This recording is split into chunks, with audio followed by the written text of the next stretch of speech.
दोस्तों स्वागत है आप सभी का द फेवरेट स्टॉक में। और आज की न्यूज जुड़ी हुई है वोडाफोन आइडिया से। असल में वोडाफोन आइडिया पे एक नेगेटिव न्यूज है जो कि मैं आपके सामने बताना चाहता हूं। और वो नेगेटिव न्यूज क्या है और उसका क्या असर होगा कल जब मार्केट ओपन होगा, हमें ये जानना बहुत जरूरी है। ऑल्दो हम ये सभी जानते हैं कि गुरुवार के दिन जब मार्केट ओपन था तो ऑलरेडी वोडाफोन आइडिया का जो स्टॉक है वो डाउन गया था।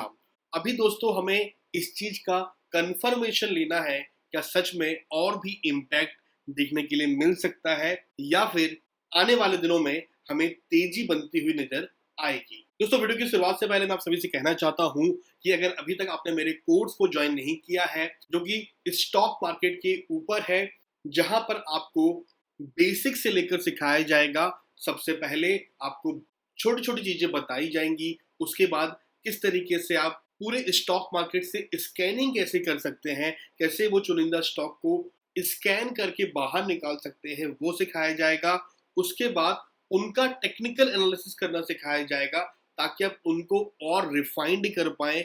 और लास्ट में आपको उन्हीं शेयर को बाय करना है जो शेयर फंडामेंटली साउंड हो, फंडामेंटली अच्छे हो। तो ये सारी चीजें आपको स्टेप बाय स्टेप इस पूरे कोर्स में दी जाने वाली है। कोर्स को लेने के लिए आपने करना सिर्फ इतना है कि एक डीमेट अकाउंट ओपन करवाना है, जो कि नीचे डिस्क्रिप्शन बॉक्स में आपको लिंक दिया हुआ है।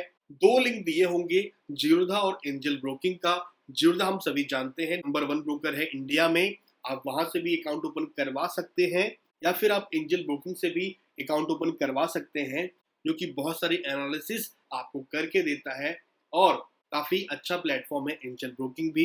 जीरोधा में आपको 200 रुपए पे करने होंगे अकाउंट ओपन करने के लिए, लेकिन एंजल ब्रोकिंग जो है वो अकाउंट ओपनिंग के पैसे नहीं लेता, वहां पर आप फ्री में अकाउंट ओपन करवा सकते हैं। जैसे ही आप दोनों में से किसी भी एक जगह पर अकाउंट ओपन करवाते हैं, अकाउंट ओपन करने के बाद मुझे आप इस नंबर पर ईएफएस लिखकर व्हाट्सएप कर दीजिए। मैं आपको कोर्स की डिटेल दे दूंगा जो कि 2 महीने के लिए एकदम वैलिड होगी। 2 महीने तक आपको बिना पैसे दिए इस कोर्स को पूरा का पूरा एक्सेस मिलेगा, जहां पर आप सब कुछ आसानी से सीख पाएंगे। तो दोस्तों बिना देरी किए हुए इस कोर्स का बेनिफिट उठा लीजिए, जो कि पूरा का पूरा हिंदी लैंग्वेज में है, ताकि आप आसानी से पूरे कोर्स को समझ पाए। चलिए दोस्तों अब इस शॉर्ट डिस्क्रिप्शन के बाद चलते हैं उस न्यूज के ऊपर और देखते हैं आखिरकार क्या वो न्यूज है। देखिए दोस्तों न्यूज आपके सामने है, लिखा हुआ है यहाँ पर Vodafone idea shares fall 6% on report of idea India challenging arbitration ruling in Singapore. तो क्या है इसका मतलब, इसको समझना बहुत जरूरी है दोस्तों। इसको समझाने से पहले मैं आपको दिखाता हूँ कि वोडाफोन आइडिया का जो स्टॉक है, चार्ट पर आपको मैं दिखाना चाहता हूँ कि अभी करेंटली क्या सिचुएशन यहाँ पर बनी हुई है। आप देख सकते हैं कि यहाँ पर कंटिन्यूसली अभी एक डाउनफॉल के बाद ये स्टॉक अभी कंटिन्यूसली आप बोल सकते हैं 10 से एक 9 रुपए की रेंज में घूमता हुआ नजर आ रहा है पिछले कई दिनों से, राइट।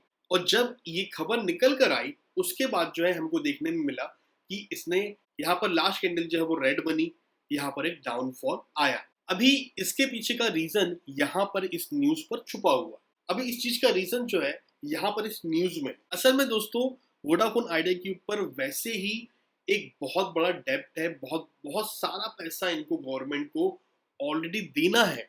हम सभी जानते हैं एजीआर का ड्यूज इनको पे करना है।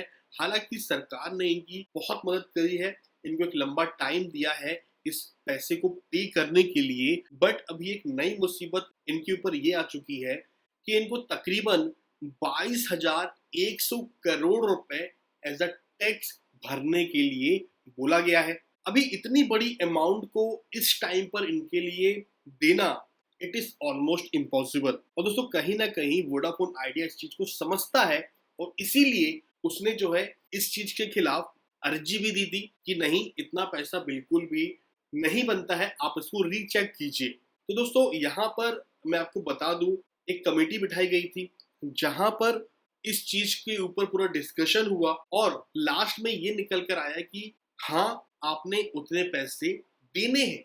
यस, 22,100 करोड़ का जो टैक्स आप पे लगाया गया है वो एकदम जेन्युइन है और आपको पैसे देने होंगे। दोस्तों जब ये चीज निकल कर आई तभी ये शेयर नीचे भी गया, और साथ ही में हम ये सब जानते हैं कि इतना बड़ा अमाउंट जो है वोडाफोन आइडिया के लिए देना कितना मुश्किल हो सकता है। वैसे भी हम सभी जानते हैं कि उनको ऑलरेडी एजिया का ड्यूज पे करना है, और कितनी बड़ी मुसीबत से ऑलरेडी आइडिया वोडाफोन चल रही है, ये हम सभी जानते हैं। इसीलिए क्योंकि हम सभी जानते हैं कि वोडाफोन जो है एक इंटरनेशनल ब्रांड है, उन्होंने जो है इस केस को सिंगापुर कोर्ट में लेकर गए हैं अभी, और वहां पर इस चीज के खिलाफ अपील की है। उनका ये कहना है कि इतना टैक्स नहीं बनता है और इस चीज के लिए आप सुनवाई करें। अभी सिंगापुर कोर्ट में डेफिनेटली इस चीज की सुनवाई होगी, और जैसे ही इस चीज का रिजल्ट निकल कर आएगा तब हम कह सकते हैं कि इस स्टॉक में कैसी परिस्थिति बनेगी। कहीं ना कहीं हमको उस चीज से समझ में जरूर आएगा। लेकिन सोचने वाली बात यहाँ पर दो है अभी। पहली चीज तो ये दोस्तों कि अगर कहीं सिंगापुर कोर्ट ने भी ये बोल दिया कि नहीं, ये जो अमाउंट लगाया जा रहा है वो सही है, आपको पे करना होगा, तो आप समझ के चलिए कि इतना बड़ा अमाउंट वोडाफोन आइडिया कहाँ से पे करेगी। ये एक बहुत बड़ी नेगेटिव न्यूज होगी वोडाफोन आइडिया के लिए, और डेफिनेटली इसके बाद इसका शेयर और भी नीचे जाने की संभावनाएं हैं। दोस्तों ये कहीं ना कहीं जो एक न्यूज आई है, डेफिनेटली आप बोल सकते हो कि बहुत बड़ी नेगेटिव न्यूज है। एक चीज और भी है यहाँ पर मैं कहना चाहता हूँ कि वोडाफोन आइडिया वैसे तो बहुत बड़ी एक प्रॉब्लम में फंसा हुआ है, बट कहीं ना कहीं गवर्नमेंट भी ये चाहती है कि वो इस टेलीकॉम सेक्टर को बचाए। इसके पीछे बहुत से कारण हैं। कारण नंबर 1 दोस्तों ये है, पहले तो हम ये सभी जानते हैं कि जियो और एयरटेल केवल दो ही यहाँ पर टेलीकॉम सेक्टर बच जाएंगे अगर वोडाफोन आइडिया नहीं होता है तो, जो कि बिल्कुल भी सही नहीं है किसी भी कंट्री के लिए जहाँ पर इतनी बड़ी एक पॉपुलेशन को केवल दो ही टेलीकॉम सेक्टर के हवाले छोड़ दिया जाए, तो कहीं ना कहीं ये हेल्दी कंपटीशन निकल कर नहीं आता है। और इसीलिए वोडाफोन भी इस चीज को समझती है।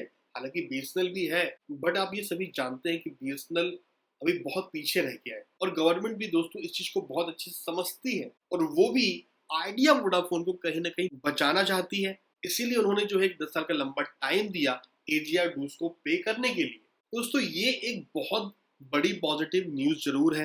और दोस्तों अगर मैं बात करूं दूसरे कारण की, तो दूसरा कारण यहाँ पर ये है कि वोडाफोन जो है वो एक इंटरनेशनल कंपनी है, राइट। तो कहीं ना कहीं ग्लोबली एक छवि भी खराब होती है जब एक इंटरनेशनल ब्रांड बंद होता है, फेल होता है, तो ये इंडिया की छवि रिप्रेजेंट होती है बाहर की, हाँ यहाँ पर जो है बिजनेस करना मुश्किल है, और इसीलिए वोडाफोन जैसी बड़ी कंपनी भी यहाँ पर चल नहीं पाई। तो इस चीज को भी रिप्रेजेंट नहीं करना चाहेगा इंडिया, ऐसा मेरा मानना है।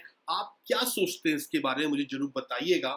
लेकिन इस नेगेटिव न्यूज के बाद डेफिनेटली ये मैं कह सकता हूँ कि मंडे के दिन ये स्टॉक नीचे जाएगा। लॉन्ग टर्म पर्सपेक्टिव में हम और आप ये नहीं कह सकते कि अभी इस स्टॉक का हाल क्या होने वाला है। ये पूरी तरह से डिपेंड करता है कि किस तरीके से वोडाफोन आइडिया फंड के पूरे इंतजाम करती है। इनको फंड की बहुत ज्यादा जरूरत है, और जब तक सफिशिएंट फंड इनके पास ना आ जाए तब तक इनके ऊपर एक बहुत बड़ी तलवार लटकती हुई हमेशा रहेगी। बट एक बात और भी है, कहीं से इनकी अगर फंड की व्यवस्था हो जाती है, ये एक बहुत बड़ा मल्टीबैगर साबित हो पाएगा। बस यहाँ पर अगर जरूरत है तो एक सफिशिएंट फंड की। इस न्यूज के बाद दोस्तों हम चलते हैं चार्ट के ऊपर। वहां पर मैं आपको बताना चाहता हूँ कि ये जो पर्टिकुलर अभी न्यूज चल रही है, जो बातें चल रही हैं, इन सब के चक्कर में हम सभी जानते हैं कि ये स्टॉक बहुत ही निचले स्तर पर हमको दिखाई दे रहा है, और जब सिचुएशन ठीक हो जाएगी तो क्या हमको इस निचले स्तर पर स्टॉक मिलेगा, ये एक समझने वाली बात है। तो अगर तो आपको ये लगता है कि गवर्नमेंट इस टेलीकॉम सेक्टर को डूबने नहीं देगी, अगर आपका 1 लाख का पोर्टफोलियो है, तो मेरे ख्याल से 1%, 1,000 रुपए ऐसे स्टॉक में लगाने में कोई हर्ज नहीं है जहां पर थोड़ी सी भी उम्मीद बाकी है। क्योंकि अगर यहाँ पर सारी प्रॉब्लम रिजॉल्व हो जाती है तो ये स्टॉक बहुत बड़ी एक ऊंचाई को छू सकता है। तो जो 1% आप पैसा लगाओगे तो वो आपको 100% भी रिटर्न दे सकता है। लेकिन इस चीज को भी मैं यहाँ पर हाईलाइट जरूर करूंगा कि बिल्कुल भी यहाँ पर बहुत बड़ा एक लालच करने की कोशिश ना करें कि आपका जितना बड़ा पोर्टफोलियो उसका आधा पैसा यहाँ पर लगा दिया इस उम्मीद में कि कल को ये शेयर ऊपर जाएगा ही जाएगा। अगर ना गया तो सोचिए फिर क्या होगा, क्योंकि यहाँ पर रिस्क बहुत ज्यादा है। तो इन सब चीजों को एनालाइज करके ही आप कोई डिसीजन लीजिएगा। ये पूरी न्यूज को मुझे आपके सामने रखना था, जो कि मैंने आपके सामने रखा। अभी आपका क्या सोचना है, क्या आप इस स्टॉक में इन्वेस्ट करना चाहते हैं, तो मुझे कमेंट बॉक्स में जरूर बताइए। और आपको क्या लगता है अगले आने वाले 1 साल में ये स्टॉक कितना ऊपर जा सकता है, आपकी रेंज क्या है, ये भी मुझे कमेंट बॉक्स में जरूर बताइए। अगर ये वीडियो पसंद आया तो वीडियो को लाइक करना बिल्कुल भी ना भूलें। पसंद ना आए तो आप डिसलाइक भी कर सकते हैं, आपके पास ऑप्शन है, लेकिन लाइक और डिसलाइक जरूर कीजिए। अभी तक अगर आपने मेरे चैनल को द फेवरेट स्टॉक को सब्सक्राइब नहीं किया है तो उसे सब्सक्राइब भी कर लीजिए, क्योंकि मैं आप लोगों के लिए ऐसे ही अच्छे अच्छे वीडियो लाता रहता हूँ। मिलते हैं बहुत जल्द अगले वीडियो में। बहुत बहुत धन्यवाद।